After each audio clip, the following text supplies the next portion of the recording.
Stu Billy. I'm the president of the Philosophy Club. I will be hopefully speaking on the philosophical aspects of this debate, which will then be long, drawn out, and rambly, and will make no sense by the time I'm done. So just bear with me and hope that you're ready. My name is Courtney. I'm president of Students for Free Thought here on campus.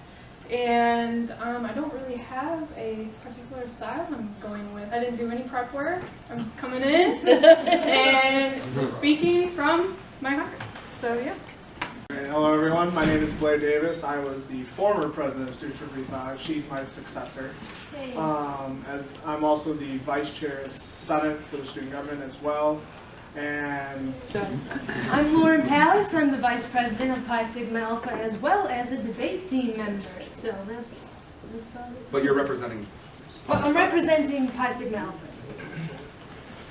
Hi, I'm Jordan Tiffany. I'm a member of the debate team and Students for Free Thought and a bunch of other clubs, and I'm representing Pi Sigma Alpha. Hello, I'm Nicholas Cadola Holmes, and I am also a member of the debate team and will be representing the debate team today in this discussion. Speaking of the protests recently, what places are off limits for protests? And what does that mean? For example, protesting in airports is a fairly new thing. Are spontaneous or planned protests in places of critical importance too disruptive in that they burden everyday citizens, or are they important disruptions? And what should be the balance? I think they are important to start where they are, because I think that they target the places where they take place. The fact that they're at airports and, beyond that, I feel like it targeted the people that were affected by the immigration ban, as well as people that were trying to travel on the visas and such they were, granted on. I think it's very important that they took place, Short Metro, for example. I think it was very important they took place there because I think it targeted the fact that that was kind of the place that they took place. You know what I mean? It kind of, it really hit home there because they were not affected until they, reached these areas of travel and such. And I think that that is very important to acknowledge the fact that that does not really affect people until they are trying to travel and they're trying to acknowledge their family members and they are trying to target the fact that they are not, naturally born here in this country, but who really is naturally born here.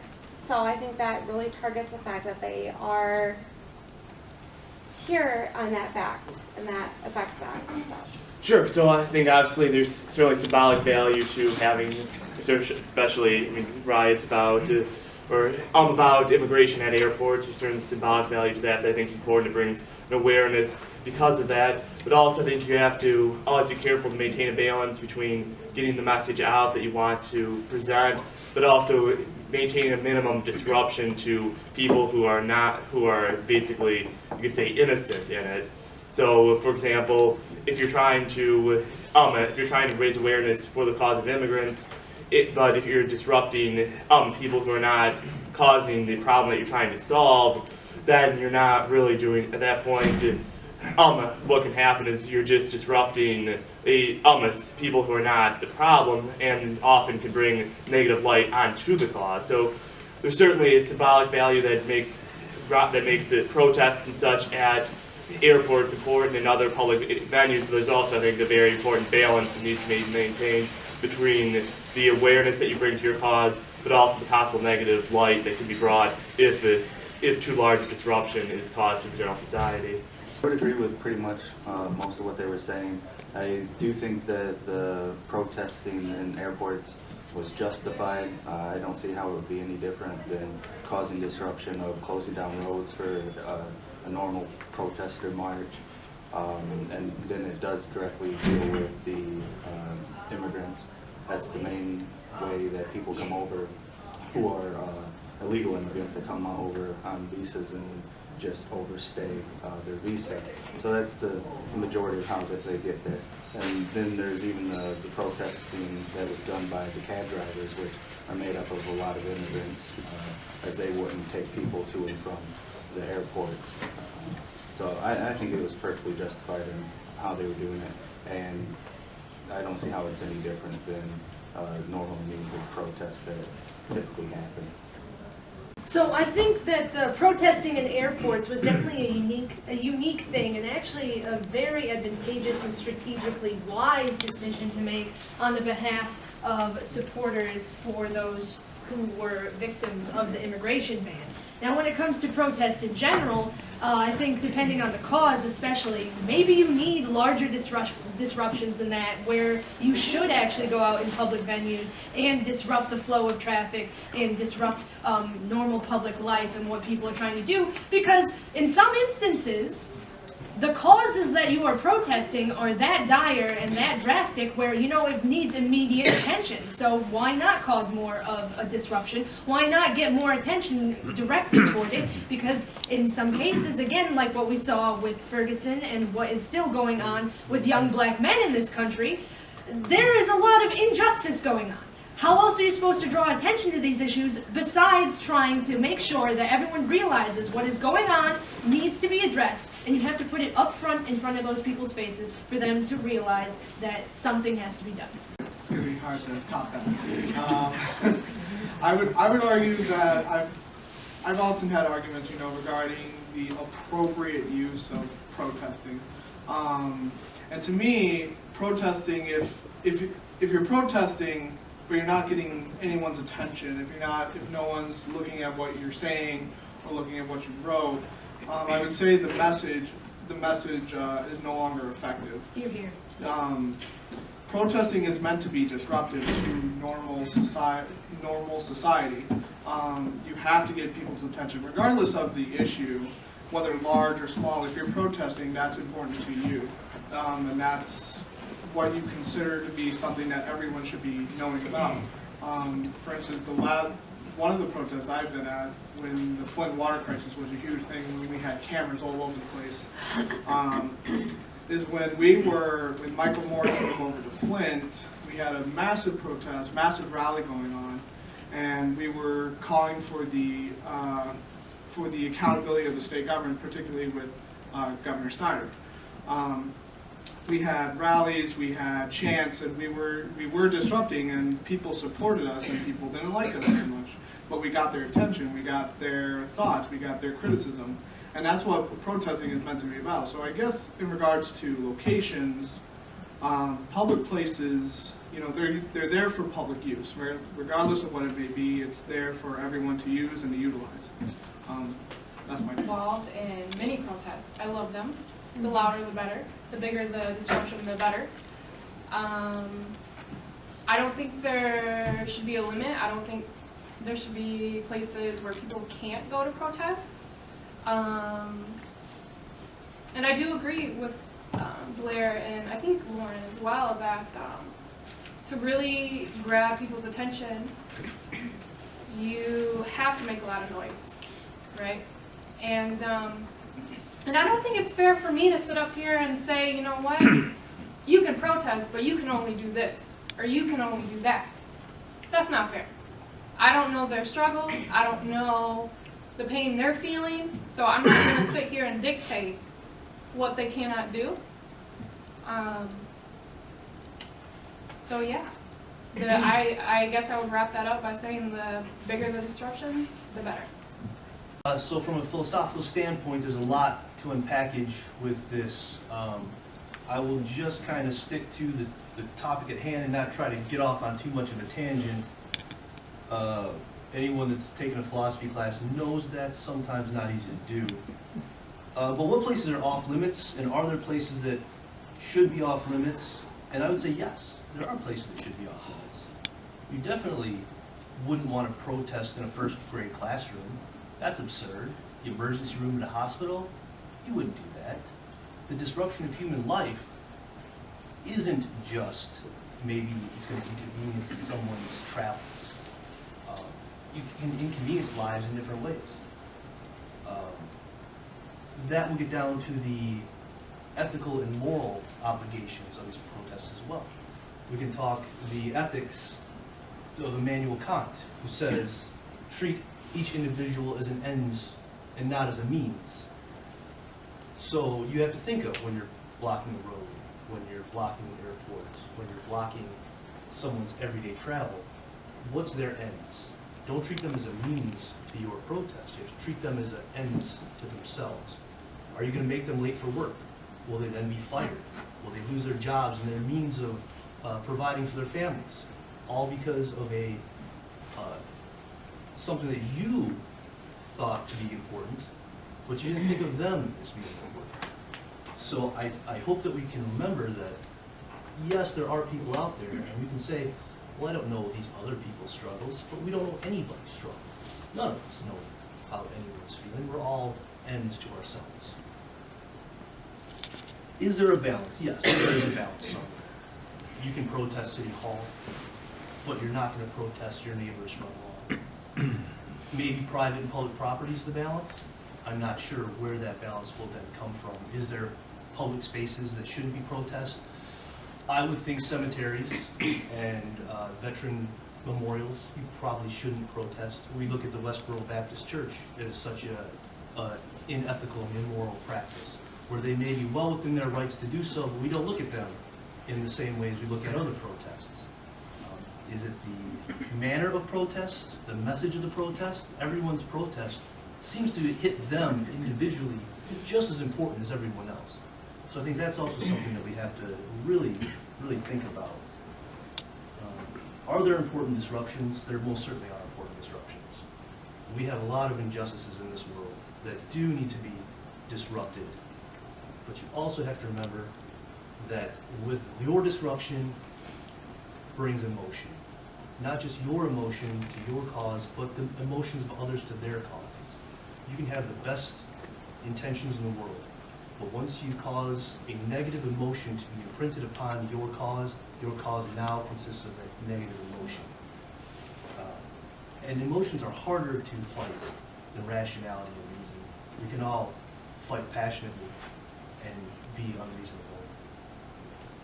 So to close with this, I would like to quote from Immanuel Kant. It says, "Beware that when fighting monsters, you yourself do not become a monster, for when you gaze long into the abyss gazes also into you." I like how he brings up Immanuel Kant and how you're supposed to treat each human being as an end in and of himself. Well, I would like to again mention that there are groups of people in this world today, especially in the United States and in American society, that are constantly victimized on every single moment of the day. These people are being harmed, for instance, from the drug war. We have a lot of Latino communities being harmed from these things. Now, treating members of the Latino community as an end in and of themselves, wouldn't you think that we have a sense of obligation to try and alleviate some of the sorrows that are being felt by those people? If so, if we do have a justification and we do have an obligation to help those people, then we need to bring attention to their causes and not make sure that we do disrupt people in a way where they realize they cannot be apathetic, they cannot ignore what is going on in those communities, and that they need to participate, actively participate, so that way we can restore the agency of those who are being victimized. Respond to that. So obviously it's important for disruption to maximize the number of people that you reach and to maximize the amount that your message gets out there, but not every response to your message is positive. Not all attention is positive to your message. If the disruption becomes burdensome to the point that it may begin to cause people who would potentially support a message to then see it in a negative light that's not actually helping your cause. And to go back to what was said earlier, also the way that a protest is targeting is also important. For example, in the protests at airports, they could potentially have interfered with the immigrant family reaching a connecting flight back to their home country to visit their parents, or a protest in a street could interfere with a immigrant mother trying to go to work that day, and that could cause her to not be able to make a wage to help pay for her apartment to maintain a roof over her family's head. So disruption certainly brings very critical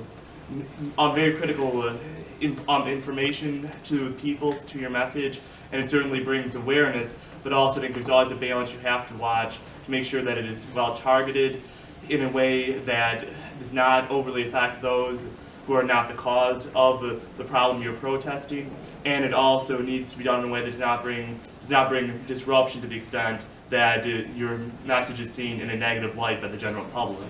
Really important one. Maybe just a short answer from everybody.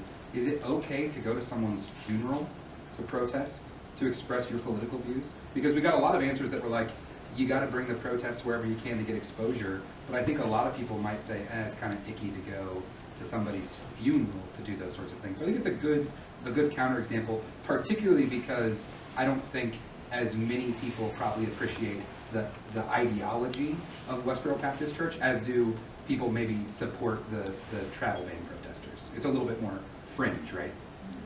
Right to do that, but not everything you have the right to do, you should do.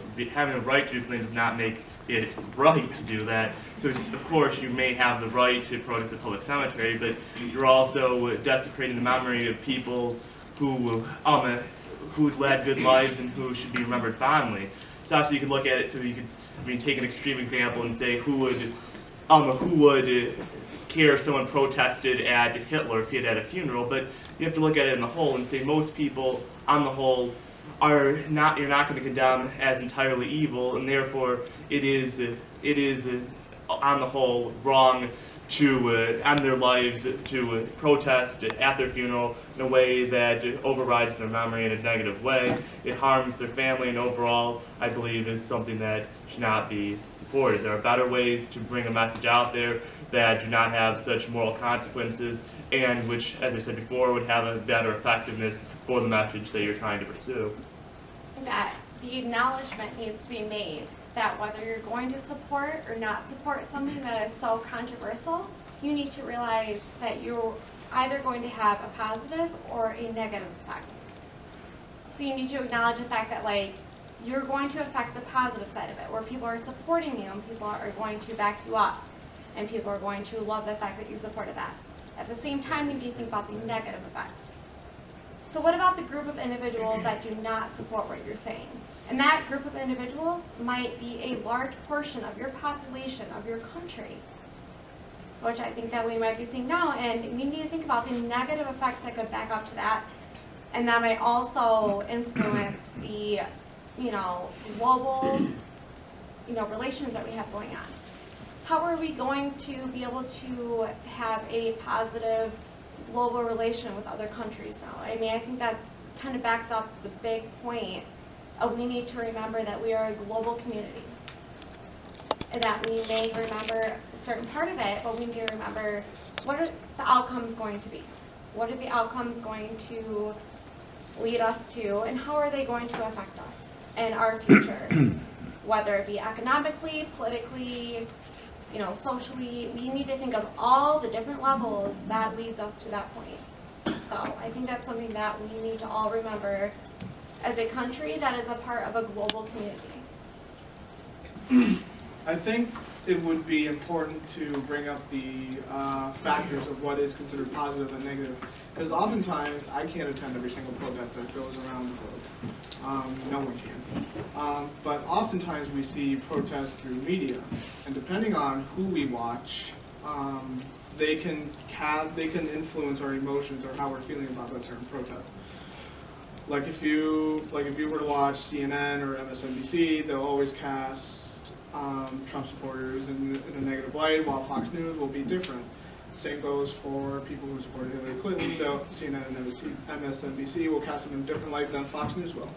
I think it's important to keep in mind that protests can be seen differently based on who you watch, and we have to keep that in check.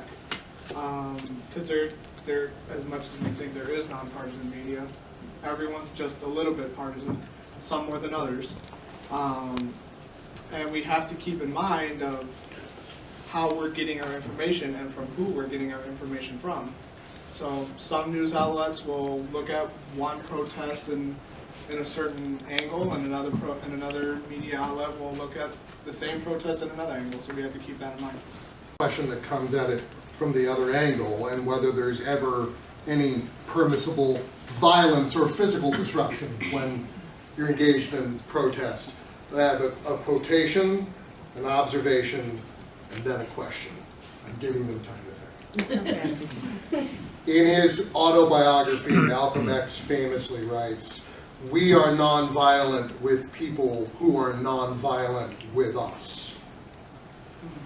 As a matter of civil defense, if someone approaches me in an unprovoked physical attack on me, I am allowed to respond not only with equal force, but often with greater force. If you come at me with a pipe, I can shoot you, right? Because I didn't deserve the attack in the first place. Here's my question. Are there pockets of this society that are under threat of unprovoked violence from the state? Be that the police, be that the military, be that immigrations enforcement, be that multinational corporations, be that pockets of anarchists breaking windows on the day of Trump's inauguration.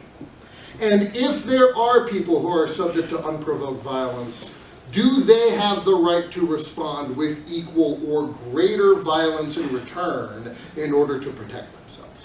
If someone is, okay, if someone is attacking you, can you attack them back? And can you attack them back with greater force? My answer is absolutely yes.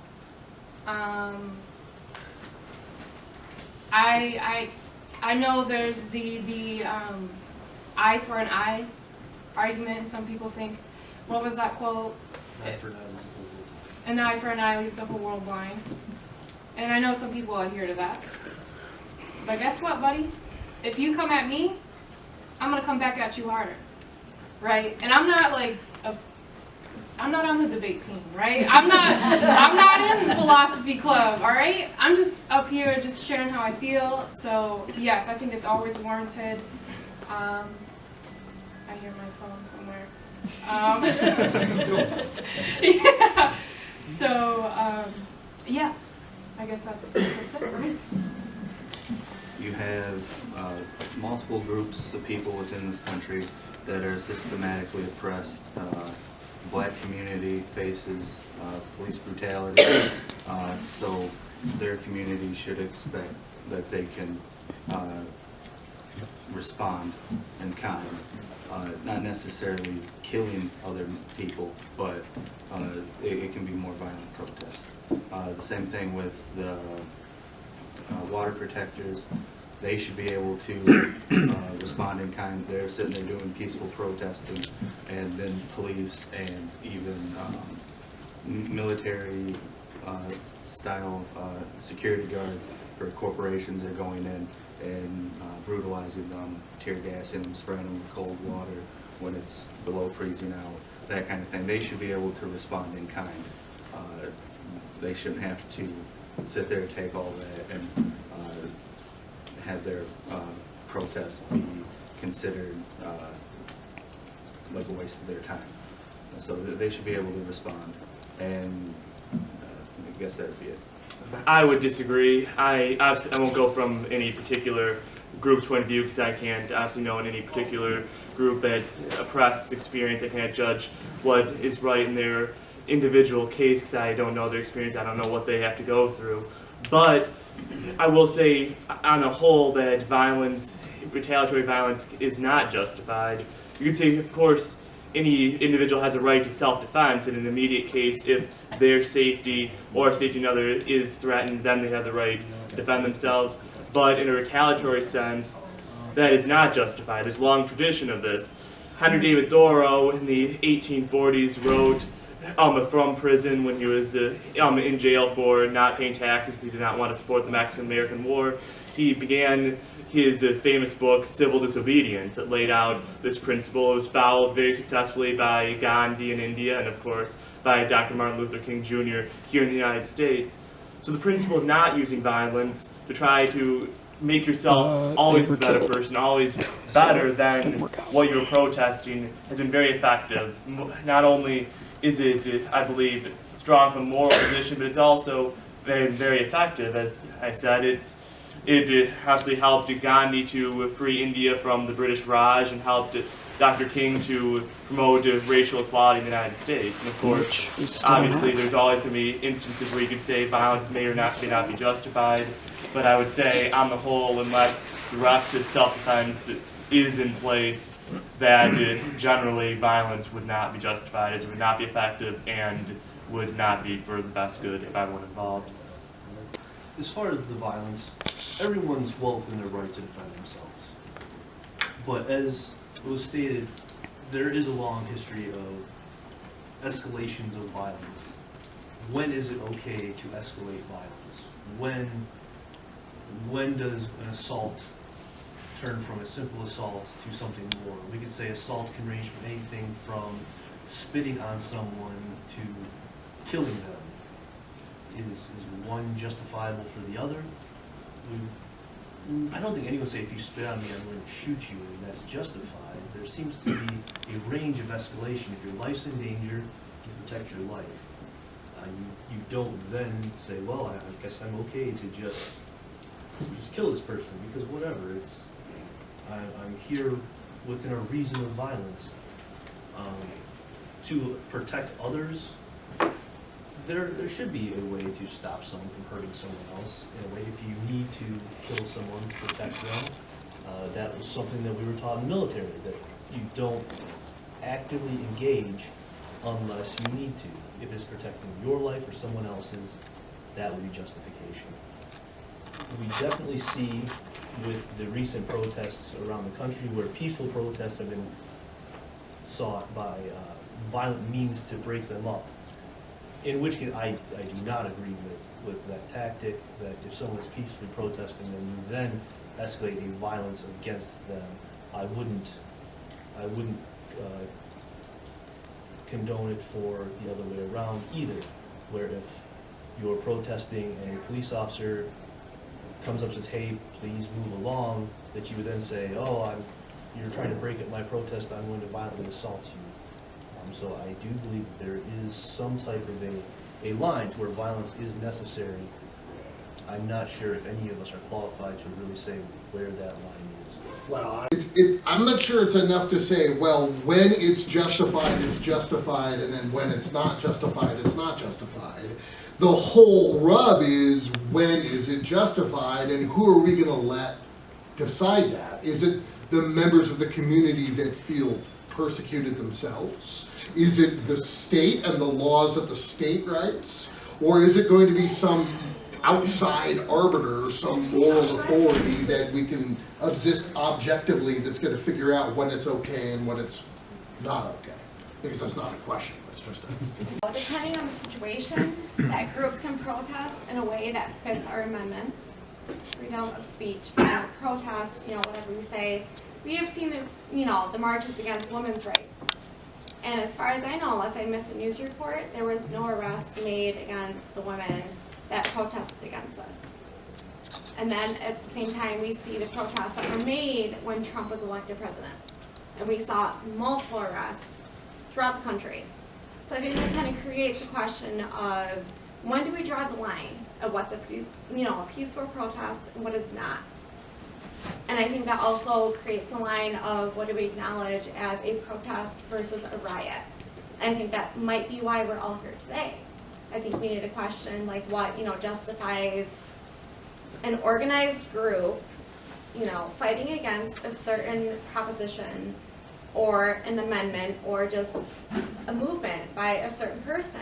What is really the question here? So I think that really creates a question of what can we justify as that, and then how can we justify the arrest or the people that are involved in it and how they're approaching it and whether there are violent acts made against it and so on.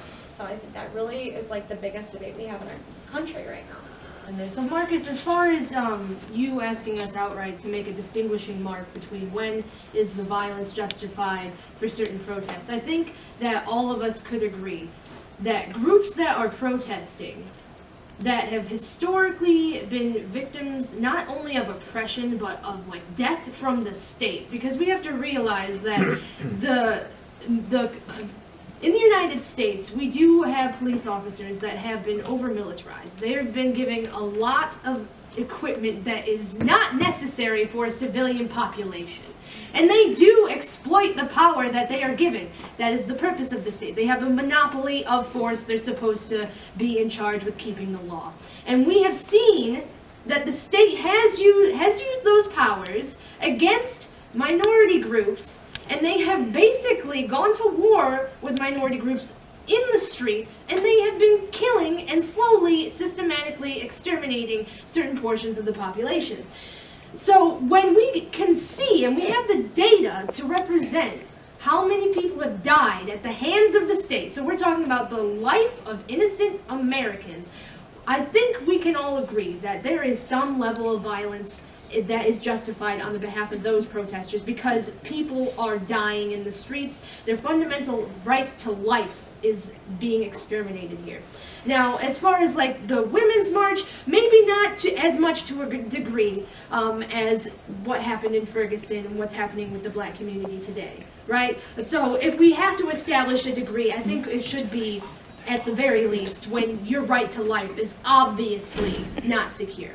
Lauren, you know, he said this exact same argument you just made, right? Yeah, what, So- white men are being exterminated on the streets? Is that? Well, then how do you? Why are you right and they're wrong? Like, just because you believe that, or? No. It's factually true. One of those men were shot and killed. Yeah. Well, yeah. Well, is one life not worth another? I just want to make a quick comment. I find it to be very difficult to speak on the issues of the Ferguson protest or the Black Lives Matter protest when not one of us up here is black. Thank you. Thank you. Because this looks like one big... At the beginning of this month, there was a protest of a Breitbart editor, conservative right-wing guy named Milo. He was scheduled to speak on the Berkeley campus. A bunch of groups, faculty, staff, students, signed a petition, circulated and signed a petition asking that speaking event be canceled because of the views that he represented. The university said no.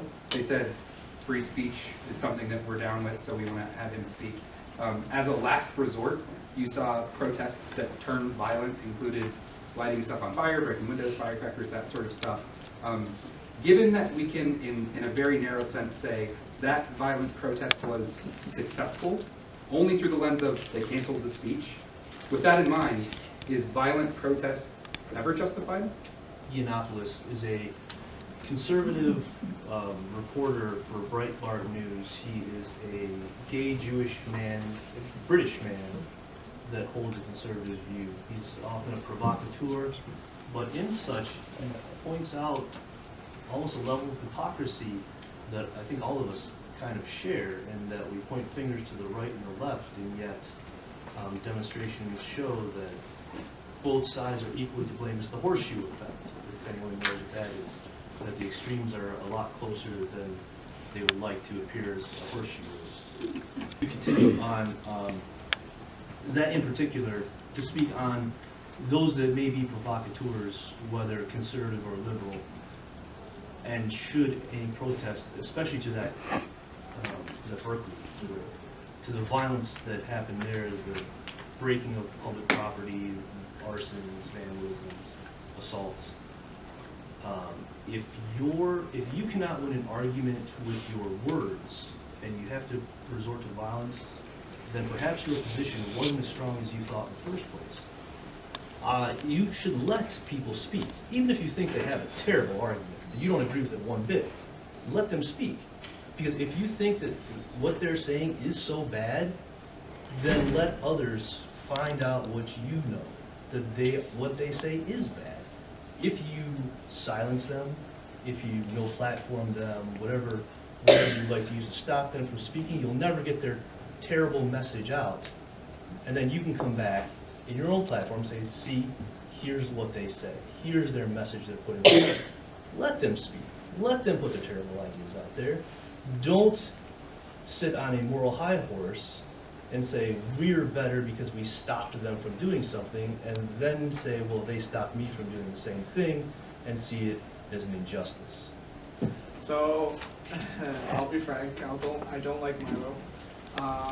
But in regards to Stu, I definitely do agree that, you know, as despicable as some people say, guys like David Spencer, who, if anyone doesn't know, is a white nationalist,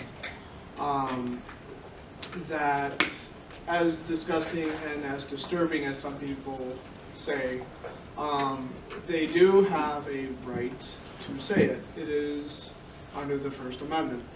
And I agree with Stu absolutely 100% that we should use our words instead of our fists to debate and to challenge these kinds of ideas, because that's democracy. If hypothetically the Trump administration appeals the Supreme Court decision from the Ninth Circuit to the Supreme Court, and the Supreme Court rules in favor of the travel ban being legal, if that happens, would you be okay with people protesting the travel ban? Because the argument that seems to be being made here is, because we're down with free speech, we shouldn't protest violently because free speech is legal and protected. Is that not analogous to if the travel ban is considered legal? Like, that's something legal to me might be even more cause to protest. Not you should protest, or like whether it's okay to protest the rule of law. Well, the arguments that I'm hearing as to why we shouldn't violently protest people like Milo is because they have a legal protected right to free speech. Oh, no. If it's also true that it's legally permissible to have a 7-country travel ban, would that delegitimize violent protest or protest in Well, general? not at all. As Martin Luther King said, like, you know, there are unjust laws, right? And you're supposed to attack unjust laws. Well, not attack, but you're supposed to try and get rid of unjust laws. We know that humans and legislators and politicians all make mistakes, and they do sometimes legislate against basic human rights.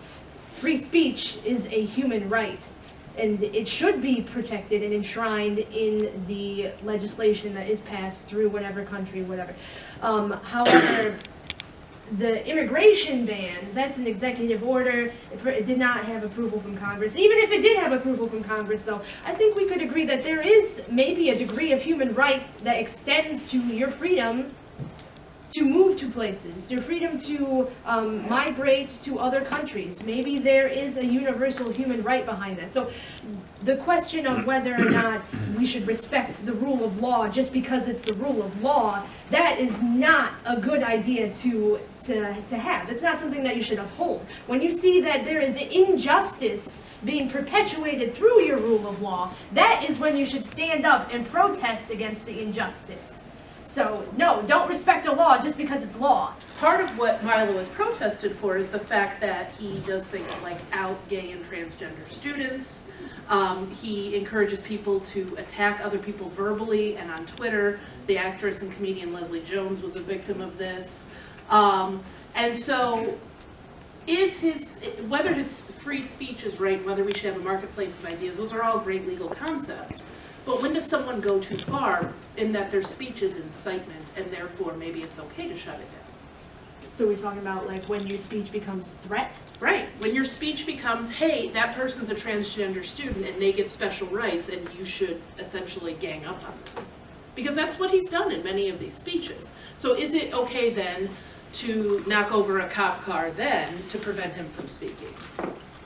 When is it okay? Because that's butting up against someone else's fundamental right, of privacy. I mean, it's a long debate thing, can you shout fire in a crowded theater, that Oliver Wendell Holmes said.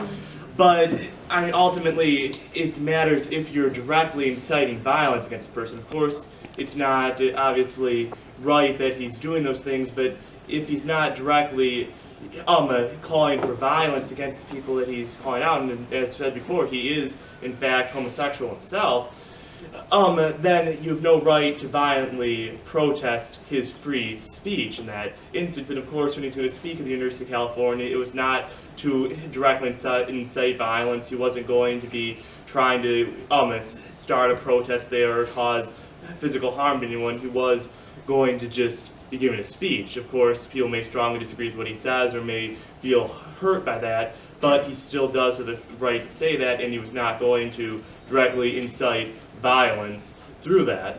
So of course the people that protested him had likewise the First Amendment right to protest him, both because of their right to free speech and their right to free assembly. But so everything they did was correct up until when they began breaking windows at the Student Center of the University of California, Berkeley. because that is when they went beyond exercising their free speech rights to causing violence themselves. So you can look at, as I said before, Thoreau, Gandhi, Dr. King, etc. Violence, just because your opponent is using that, is still not justified. You're supposed to be better than those that you're protesting, not going down to their levels.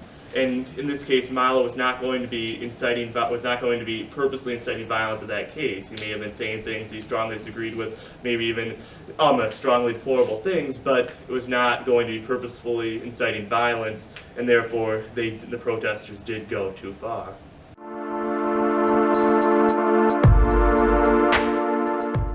By allowing hate speech to go unchecked, are we not legitimate? Are we, by providing them, constitutionally the right to speak? Are we not normalizing their hate speech? Are we not legitimizing racism, sexism, and are we not legitimizing genocide as a political opinion by providing a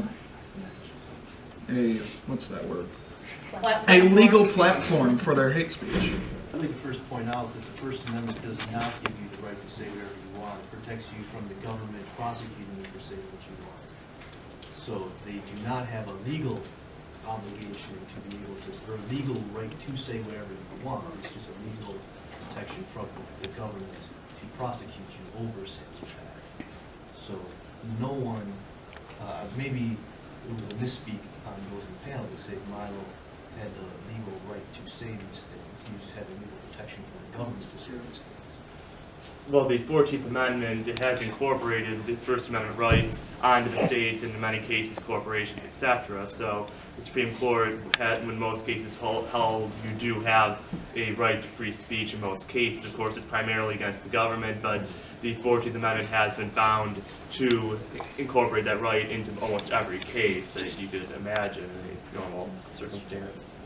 Then my follow-up with that then is that if we are giving someone we'll call it quotational right to speak, then we also have the right to not listen. And I don't think that we're normalizing anything by allowing people to say what they will on any subject matter. I think it's a bigger injustice to be the moral arbiters to say you cannot say what I don't want you to say, because that goes back to then who has the right to silence you. If we have the right to silence Milo for something we don't like, then who's to say that he's not right to silence me for what I want to say?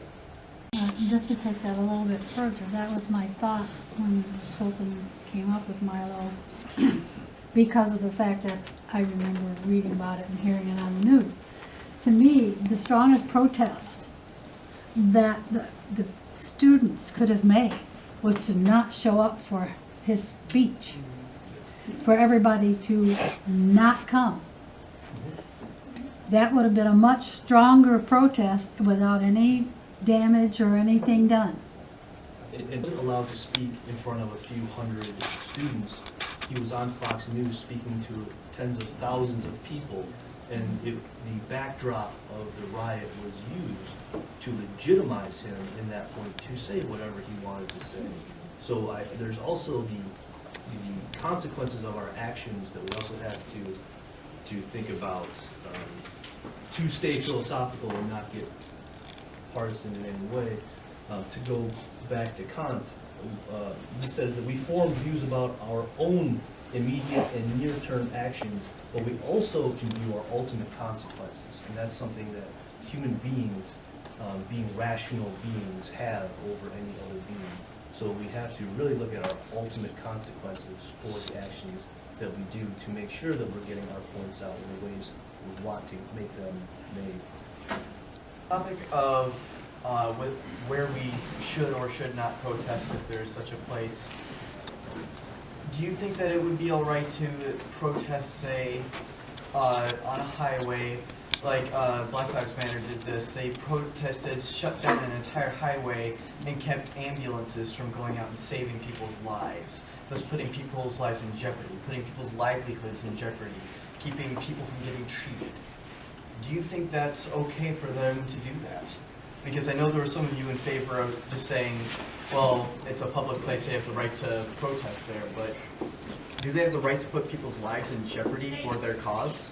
Lens, and then maybe we'll use that as a mechanism to judge whether or not the disruption of the public on a highway would be beneficial. So let's see what the cause of the protest is. If they're trying to save more lives with the protest and they end up doing so by bringing attention to it, then by blocking one ambulance from saving 2 people, so maybe we can view it that way. Mechanism. Allow ambulances to do what they need to do for important services like that.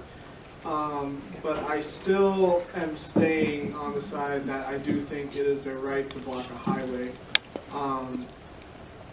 because we often refer to Martin Luther King, leader of the civil rights movement. He blocked an entire road himself, and we revere him as a great civil rights leader. So to answer your question, no, I don't think it's okay to block ambulances, but yes, I do think it's okay to block a highway. I'm totally down for the whole letting people speak that are in the opposition and everything, and leaving that room up for debate. But I guess my question is how explicit or how direct does their message have to be before we think we need to step in or intervene or shut it down? I mean, we've heard phrases such as war on drugs, war on terror, CVE program, countering violent extremism. These are all code words that aren't direct, aren't specific, aren't explicit, but they directly affect communities, people of color, marginalized communities every single day. So does it really have to be direct? Does it have to be specific? I mean, I think you should intervene before it becomes direct. How many more people have to die? How many more communities need to be affected by things before we, actually intervene? And I also wanted to point out, Dr. King is used so many times as a peaceful example, and I just want to point out that Dr. King was a lot like Malcolm X. He's been Disney-fied. Yeah. I like to say that throughout history. I think a lot of people use Dr. King as an excuse to kind of force protesters or shame protesters for kind of speaking up and being aggressive and asking people to be peaceful, but I agree, I don't think things need to be peaceful all the time, especially if your life is on the line. So, yeah, that was. And I like how you brought up Dr. King. And again, I feel really weird talking about this, but people do like to say that Dr. King, was this very peaceful man, and he wouldn't be, loud. He wouldn't disrupt people. He wouldn't do that. He wouldn't do that. And it's actually really interesting. I studied him in the civil rights movement with Dr. Kosnowski, and I forgot what class it's called. But it was very good. I read his book, and one of the things that he did knowingly, he was a very smart man, so let's not sit up here and act like he wasn't educated and he didn't know what he was doing. Everything he did, he knew what he was doing, and something interesting that he did was he used children in the marches, in the violent marches. Children would go out there, and white people would just go to town on black people marching, and guess who's in the crowd? Children. And so some people can view that as violence. I think it was smart. I mean, we can debate, should kids have been out there? But that's a different conversation. But so I guess I just wanted to bring this back, and because I struggle with the idea of limiting people's opportunity to speak. Because on one point I'm like, man, that's really regressive. We're not letting these people speak, but on the other hand, if a KKK member wants to come to campus, I'm not going to allow that, right? So it's something I struggle with, and if anyone wants to kind of comment on that and Linda's question as well, that'd be awesome. So as far as you saying, like, at what point does it have to be, like, direct or whatever in order for it to be warranted to silence it? Again, if you look at how silencing opposition speech can be used as a tool for the opposition, as what happened with Milo, I can't pronounce his last name. if you look at that, he became far more successful when you silenced his, when his speech was silenced. So if we really want to try and quell those kind of opposition voices that we know are negative and not beneficial to society, we actually, yes, should allow them to speak, because if we do not, they gain more attention, and then more people pay attention to them, and then they jump on the bandwagon. So I don't think it's helpful to our cause to try and do that, because as we've already seen with countless examples, it only adds fuel to the fire for our opposition.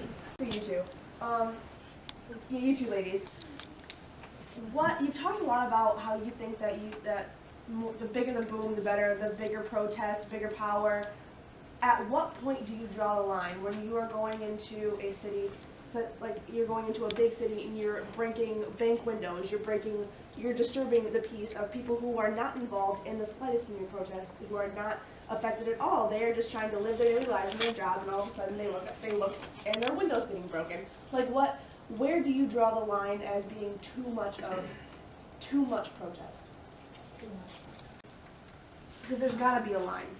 Okay, I think I'll take the same stance with the ambulance question. Look at it from how many lives are actually being hurt and lost, and versus how many lives are not. So if you're breaking bank windows, how much damage is that in comparison to people being killed in the streets? So weigh it out that way. So if the protest is causing more damage than it would be restoring livelihoods and lives to that community, then that's the point where we draw the line. So same mechanism, use that one. I guess I'll respond to it. By the way, gentlemen back there. Yeah, I saw it. Okay. It's my peripheral vision now. Okay, I'm sorry. Okay, thank you for asking that question. As far as like shattering windows, turning over cars, I'm not gonna sit here and lie. I struggle with that. I'm like, how beneficial is that, right? And so, but as far as disruption, I guess I should have said earlier that I would prefer, right? I can't command protests, but like, I would prefer for a protest to not make other people, no, I don't care if other people are scared. I'm just, I don't care.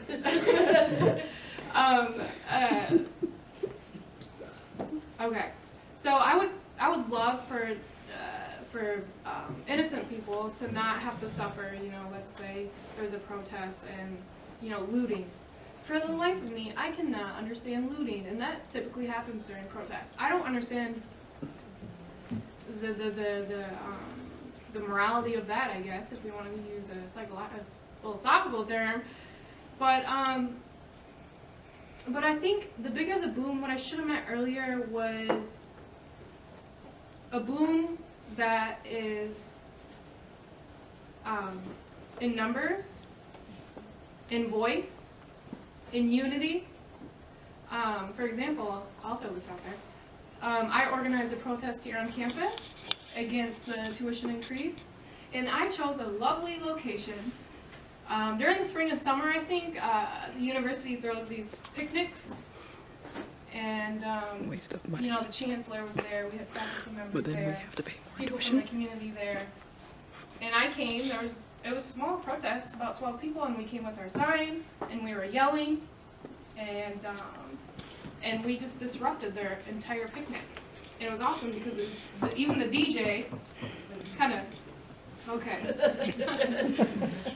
So I guess to answer your question, I don't understand why things have to get broken, why people who may not even know about the issue, why their property has to get ruined. But again, I'm not a person who, is super marginalized. I haven't had to suffer a lot. So I don't know the pain that some people have here and here. I haven't been discriminated against. So it's just like those people who do those things, they have something here, right? They're angry, and I don't want to sit here and say it's okay, but I will never understand the position that they're in. I will never. I can't believe the boldness in like what is like occurred here. Not to say that this wasn't well intentioned, but the fact that this panel was majority white male, it doesn't really reflect a depth of nuance or different experiences that exist in the world or different viewpoints. So it's like my point of expertise goes from one white male with glasses to another white male with glasses to another white male with glasses, and it's like how can I really feel like you guys can debate the full ethics of this when at the end of the day it's not your life. You know, people like you aren't dying every day. You don't see people like you being murdered for very little. So it's like to not feature any other voices, to me, it says a lot about where we are in terms of what we think is good in terms of protesting philosophically and the realities that we face every day as marginalized groups or people of color, because really it's not, this isn't a very robust reflection of what occurs on a day-to-day basis. You aren't the people most hurt by what happens in laws, by, you know, what this new administration poses as a threat to all of us. So I just want to state this, and I think that this is very problematic. What has occurred here today is very problematic, and that should just be noted. I don't even attempt to play identity politics in any sense of the word. In a philosophical sense, I don't, this sounds kind of, I'm just going to say it. I don't care when it comes to philosophy where it comes from or where it goes. Philosophy doesn't care. It's like math. Math doesn't care. Science doesn't care. When we talk about the morals and ethics, it's the morals of people, ethics of people. Yes, there's ethics across the board that are skewed, morals are skewed, things like that happen. However, I'm a president of an organization. You're a president of an organization. Are there any other presidents or past presidents of organizations up here? We are in leadership roles and leadership positions. That, I think, is where our expertise comes from, in that we are leaders in our communities and leaders in the roles that we play. And perhaps I am bold in saying this, but I think with that comes a responsibility, not just to say that I'm a white man, but to say that I'm a student at this university, to say that I am a leader in the community, to say that I am someone who feels just as everyone else feels. And everyone's situation is different, and I don't even attempt to play that I know what someone else feels. I have empathy, I have sympathy, just as much as the next person. But to then bring into this debate, or this town hall, it's not really a debate, this town hall, on our feelings on this issue, I would ask, where is everybody else? We should have all of these, all the Michiganders packed in here talking about something like this, and yet, where is everyone else from the community?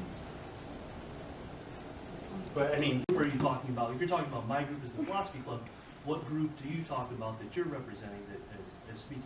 I personally can only represent my view as a black male right now, but I'm saying you guys are in a position of expertise in this room, correct? That's why you're sitting in the front of the room.